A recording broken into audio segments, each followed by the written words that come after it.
We're going to do some practicing now on painting apples. We're also going to do later, we're going to do a lime and a pear. So write your name here. First and last name. First and last lame. Go ahead and do that now. Do it now. First and last name and your hour.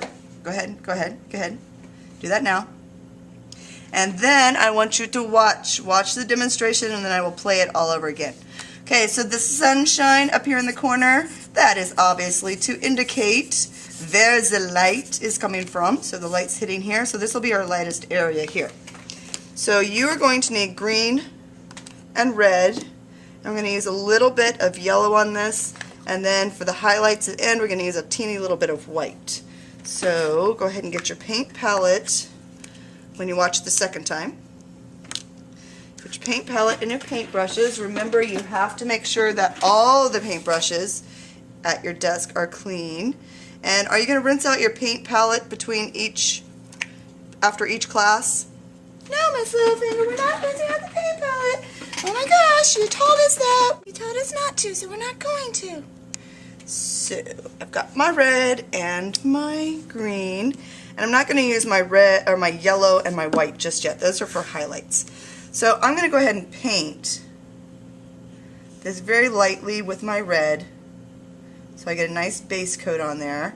And then I'm going to start blending those colors in. I'm not going to do anything to the stem right now.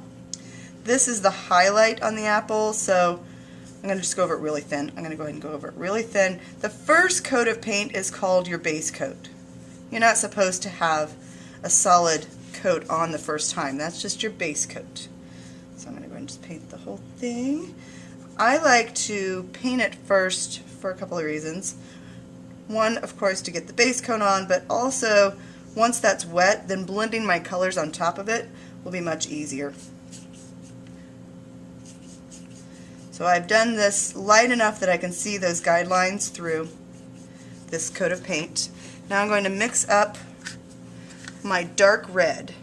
And I want this to be as close to dark as dark red I can get without getting too green. So of course this is trial and error. Remember, we did this on our value scale. So you're going to use these if you're not sure how to mix those colors. Make sure that you get a gradual change from dark to light. I'm going to start on my edges. Now that I've got a nice dark color, start on my edges, and I'm going to pull my brush instead of push my brush. I don't have any control if I try to push my brush like this, so I'm going to pull it.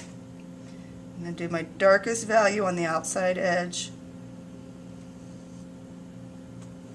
And this line here, this curved line right there, that curved line is showing the front and the back of the apple. Behind that curved line is the back of the apple. Okay. Then I'm going to mix up a little bit more red. If you need to get more than one paint palette for this, if we have enough, you're welcome to use more than one. And then start blending in the next color.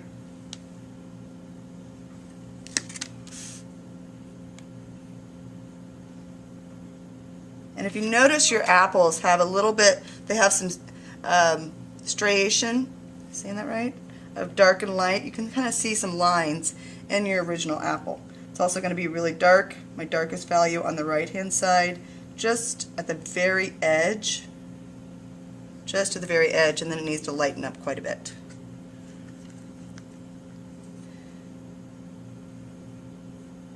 I'm going to go around my highlighted area. No, I think I've got a little bit too much. Make sure we've got a tissue at your desk so you can change those. And now I need to go even lighter with my red. Making sure it's really important on a round object that you are curving those lines out. Follow those guidelines that are on the drawing, the original drawing that you're working from. And I want to rinse out all of that dark red and go back to just my pure red and go over this area here and blend back in to those areas. Okay, now on the apple, some of the apples have a yellow spot. So I'm going to go ahead and get my yellow out. and that happens to be where the highlight is. So I'm going to use that yellow for my highlight. Really, really, really important to make sure your brushes are clean. This water is red already, so what I would need to do is dump this out, get fresh water. Remember, we're not going to the sink to get your water. You are getting one container of water to use at your desk. At the end of class, one person will just go over and empty that out. So I'm going to put my highlight right here, and I want to blend that in a little bit here.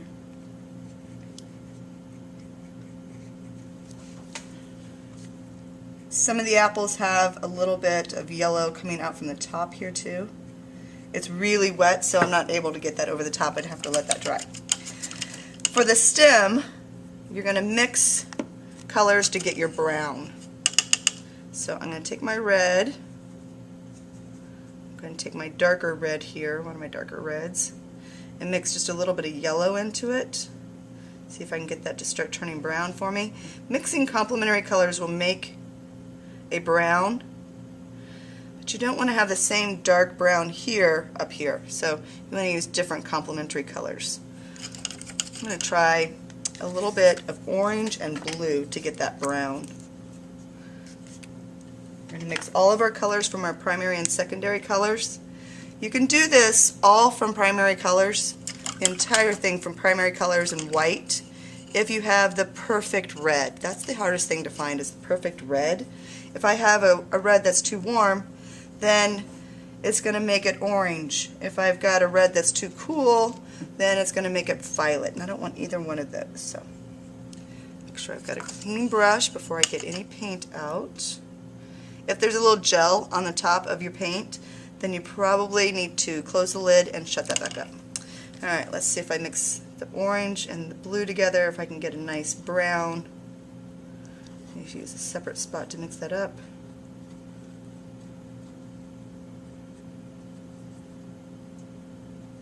Now if you fill up your paint, all the holes on your paint palette, you can always get a tissue, paper towel, and clean those out instead of getting a brand new container.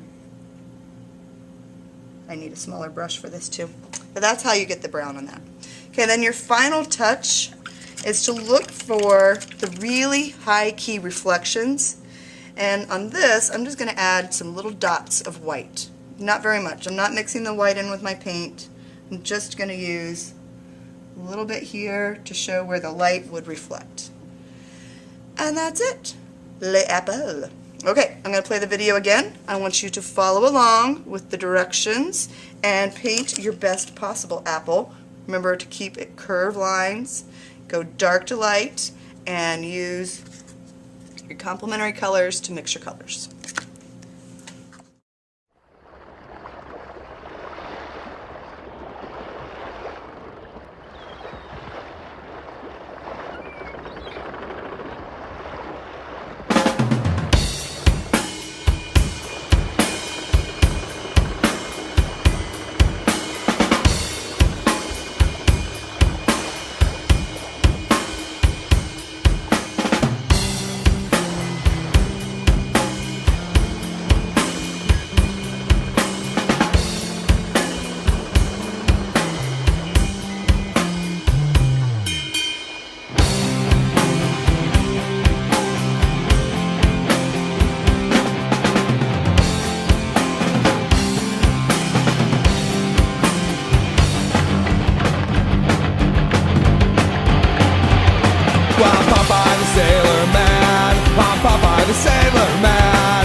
Cause I eat some spinach. I'm Popeye the Sailor Man.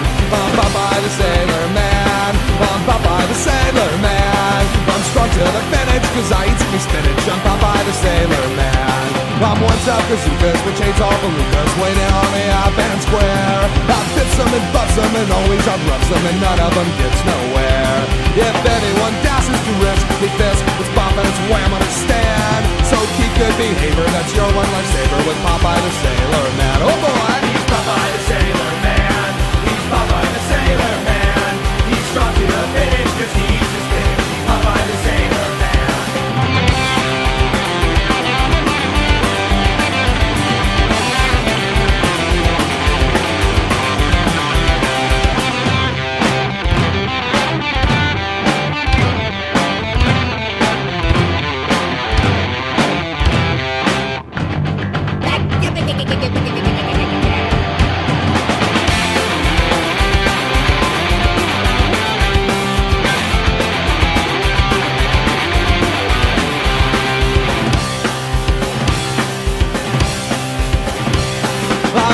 the sailor man. I'm Popeye the sailor man. I'm strong to the finish cause I eat me spinach. I'm Popeye the sailor man. I'm one tough bazookas which hates all belugas. What ain't on the up and square? I flips them and bumps them and always I rubs them and none of them gets nowhere.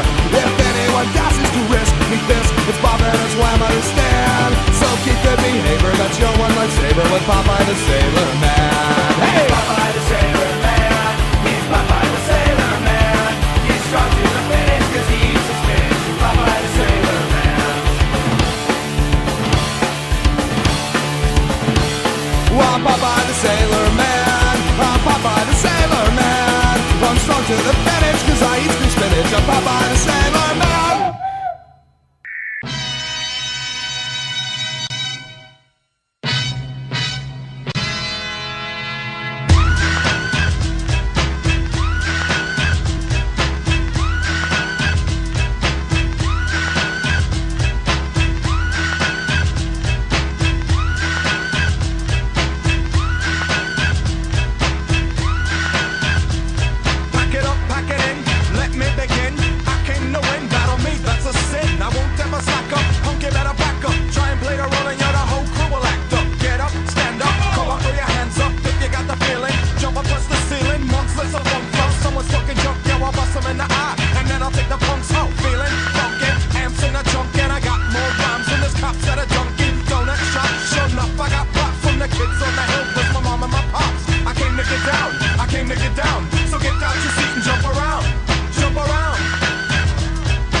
It's astounding. Time is fleeting. Madness takes its toll. But listen closely. Not for very much longer. I've got to keep control.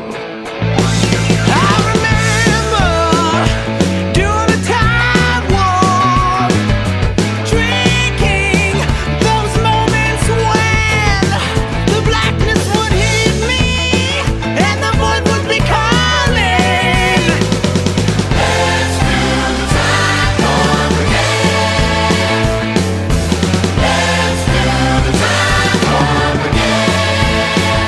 just a jump to the left. And then a step to the right. Put your hands on your hips. Then bring your knees in tight. And it's the pelvic thrust that really drives you insane. Let's do the side forward again. Let's do the side forward again. It's so dreamy, oh fantasy free me, so you can't see me, no not at all. In another dimension, with voyeuristic intentions, well secluded, oh I see it all. With a bit of a mind flip, You're into the time slip. and nothing can ever be the same. You trace down a sensation, like you're under sedation. Let's do the side forward again. Let's do the side forward again. Well, I was walking down the street just to having a thing when the snake of a guy gave me an emo wing. He shook me up, it took me by surprise. He had a pickup truck and the devil's eyes. He stared at me and I felt a change. Time like nothing ever would again. Let's do the side forward again. Let's do the side forward again. It's just a jump to the left. And then a step to the right. Put your hands on your hips. Then bring your knees in tight. And it's the pelvic thrust that really drives you insane. Let's do the time warp again. Let's do the time warp again.